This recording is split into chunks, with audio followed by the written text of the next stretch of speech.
نحمد ونصلي على رسوله الكريم أما بعد فأعوذ بالله من الشيطان الرجيم بسم الله الرحمن الرحيم يا أيها النبي قل لأزواجك وبناتك ونساء المؤمنين يدنين عليهن من جلابيبهن بے پردہ جو نظر آئی کل چند بیویاں بے پردہ جو نظر آئی کل چند بیویاں اکبر ضبیب غیرت قومی سے گڑ گیا پوچھا جو ان سے آپ کا پردہ وہ کیا ہوا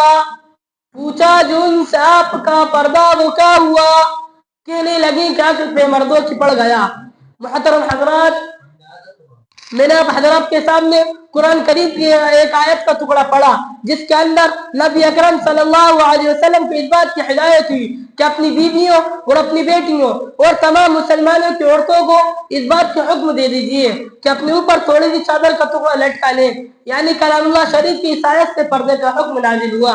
قرآن کریم کی دوسری آیت کا ٹکڑا وَلْيَضْرِبْنَ بِخُمُورِهِنَّ عَلَى جُنُوبِهِنَّ کہ عورتیں اپنی اوڑھنیوں کو سینوں پر ڈال لیے کریں، اس آیت سے ہی پردے کی جانب اشارہ ہے۔ مگر دوستو، جب مذہب اسلام کے روشن ستاروں سے کفر و الحاد، ظلم و جہالت کے بادل چڑھے، بغیرتی اور بے حیائی کی تاریخی ختم ہوئی، قرآن پاک کے عدل و انصاف سے باطل کے لیے جھنڈے گر پڑے، مظلوم اور بے قصوں کو مساوات اور برابری کا درجہ ملا، خاص طور پر عورتوں کو جو ظلم و ستم کی تک میں پس رہی تھیں، مسائل عالم کے پل پر توڑے جا رہے تھے، اسلام نے ان کو ذلت و پستی کی اور سے نکال کر بلندی پر پہنچایا اور ظہور اسلام سے لے کر صدی تو مسلمان عورتوں کی بڑائی کی جاتے رہے۔ اگر تاریخ کو کھولے جائے تو غیر مسلم عورتوں پر مسلمان عورتوں کی فضیلت برتری دکھائی دے گی، لیکن دیکھتے ہی دیکھتے پوری دنیا میں شوقین ڈنکے بجنے لگے، مسلمان عورت کو مکہ میں یہ فضل فضا کی کرائے ہونے لگے، مسلمان عورت کو اس کے گھر کی چار دیوار سے نکال کر بدنام اور رسوا کرنے کی انتہائی کوشش کی گئی،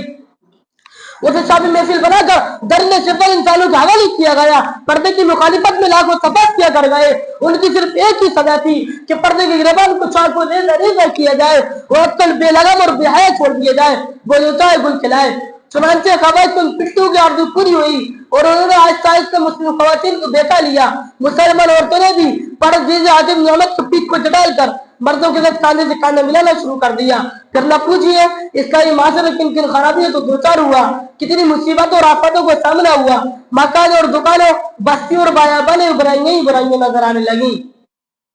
محترم دوستو، اگر اسلامی دشمن طاقت یورپ امریکہ پردے کے خلاف نعرہ بلند کرے تو اس سے ہمیں کوئی تعجب و حیرانی نہیں، چونکہ اسلامی تعلیمات کو ہر طرف بدنام کرنے کا ان کا سب شیوہ بن چکا ہے۔ مگر افسوس آج ہماری ہی قوم کے اکثر لوگ جو مسلمان ہونے کا دعویٰ کرتے ہیں اور نبی محمد مصطفیٰ صلی اللہ علیہ وسلم کی امت کہلاتے ہیں، وہ بھی ذہنی غلامی کے شکار ہیں۔ خاص طور پر انگریزی تعلیمات یافتہ طبقہ اس میدان میں مبتلا ہے۔ پردے کے معاملے وہ بھی اسلامی کے دشمن اس کے ساتھ ہے اور انہیں کے دوست بردوست چل رہے ہیں۔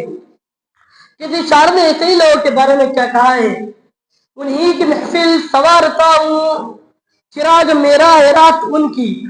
انہی کے مطلب کی کہہ رہا ہوں، انہی کے مطلب کی کہہ رہا ہوں، زباں میری یہ بات ان کی۔ محترم دوستو، آج پردے کے مسائل کو لے کر مناظرہ بازی اور مضمون نگاری ہوتی رہتی ہیں، پردے کے خلاف تحریک چلتی ہے، پردے کو بہت بڑی ناانصافی کہا جاتا ہے، عورت کے لیے پردہ کیسے بند تعبیر کیا جاتا ہے، کہا جاتا ہے کہ پردہ کیا دے، پردے کو وحشت بتایا جاتا ہے۔ آج مغربی تہذیب نے عورت کی شرم حیا گزرت کو لوٹ لیا ہے، کہتے ہیں کہ پردہ کرنے سے ترقی نہیں ہو سکتی، نتیجہ یہ ہے کہ آج ہمارا خاندانی و معاشرتی نظام تباہ ہو چکا ہے، اخلاق و عادت کا جنازہ نکل چکا ہے۔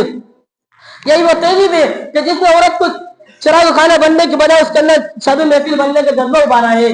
رواج بے حجابی خوش نما کاٹو کی مالا ہے، رواج بے حجابی خوش نما کاٹو کی مالا ہے، نئی تہذیب سے ہوشیار یہ تاریخ اجالا ہے۔ یوں یورپ امریکہ کی دین ہے کہ نوجوان لڑ چراغ بھول کر کے نفس کے پیچھے بھاگنے اور مغرب کی بد تہذیب عورتوں کی نقل کرنے کی کوئی ضرورت نہیں، بلکہ ہماری کامیابی قرآن و حدیث کی سنت اور اس کے احکامات کے اندر ہے۔ بس میں جس بات کا